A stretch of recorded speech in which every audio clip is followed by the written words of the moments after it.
Hey guys, this is Aggi, that's AGGI with drums Bonedo, and in this video we'll talk about using the Efnote Pro series on stage.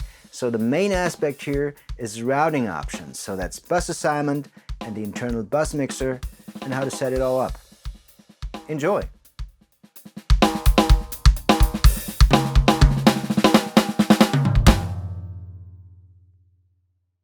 Now, one of the standout features of the Efnote Pro series is the stage box, which has a lot of analog outputs, which is great for live shows where you want to send individual channels to the front of house mixer.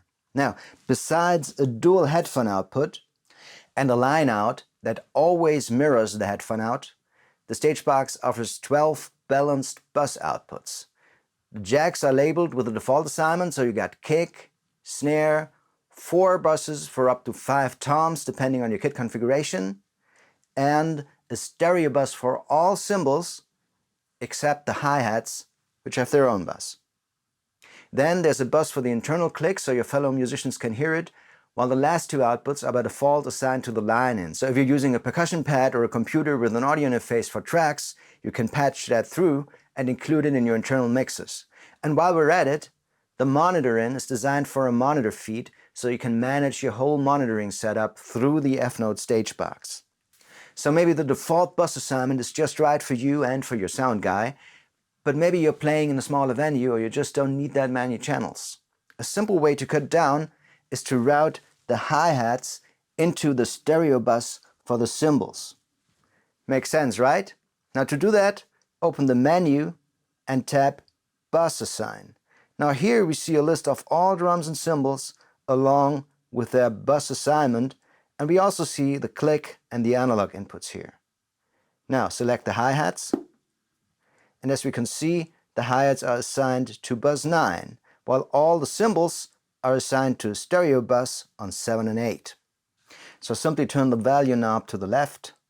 Now it's in mono on bus 8, and now it's in stereo on buses 7 and 8, just like all the other cymbals. So that was easy, right? Another option to free up channels is to group the toms on a stereo bus. So let's do that. I'll just pick buses 3 and 4 here. And of course, this only makes sense if you have more than 2 toms, because if you have only 2 toms, you'd be going from 2 mono channels to 1 stereo channel, and that won't help. Now, one more thing to mention. Drums can only be assigned to buses 1 to 6, and these are also the buses that have compressors on them. Now the cymbals can only be assigned to channels 7 to 12, while all the analog inputs and the click can be assigned to any channel. So now we're down to 6 channels. Kick and snare, each on their own mono bus, toms grouped on a stereo bus, and cymbals on another stereo bus. And that's a practical setup. If you want to cut back even more, you can group toms and cymbals on a single stereo bus. By now it should be pretty clear how this works through bus assignment. I'm going to take a different approach now, but first let me get everything back to default. So just open the menu, go to Settings, and open the Reset screen. And here you can reset all bus settings. So it's good to know that you can always go back to default routing without resetting everything else. Alright, now we're ready to talk about the bus mixer. Imagine that all the bus outputs from the stage box are internally routed to a mixing console inside the sound module, allowing you to create your own mix. Now, to find this console, open the menu again and tap Bus Mixer. Now here you can set the levels and the panning for each of the 12 buses. I'll turn down the kick and the snare completely and leave everything else the way it is. So now this is a stereo mix of everything except kick and snare. And to send this mix to the front of house, open the menu again and go to Bus Outputs. For buses 5 and 6, you see the option Flip to Bus Mix. So now the bus mix is played out through these outputs, while kick and snare remain separately on buses 1 and 2. Side note, you can also send your main mix, which is just a plain mix of all your drums, through outputs 1 and 2. And this is great for rehearsals where you don't need more than a stereo mix. Now, back to the bus mixer. So what's the big deal? Why not just stick to a shared stereo bus like I showed you earlier? Well, here's an example.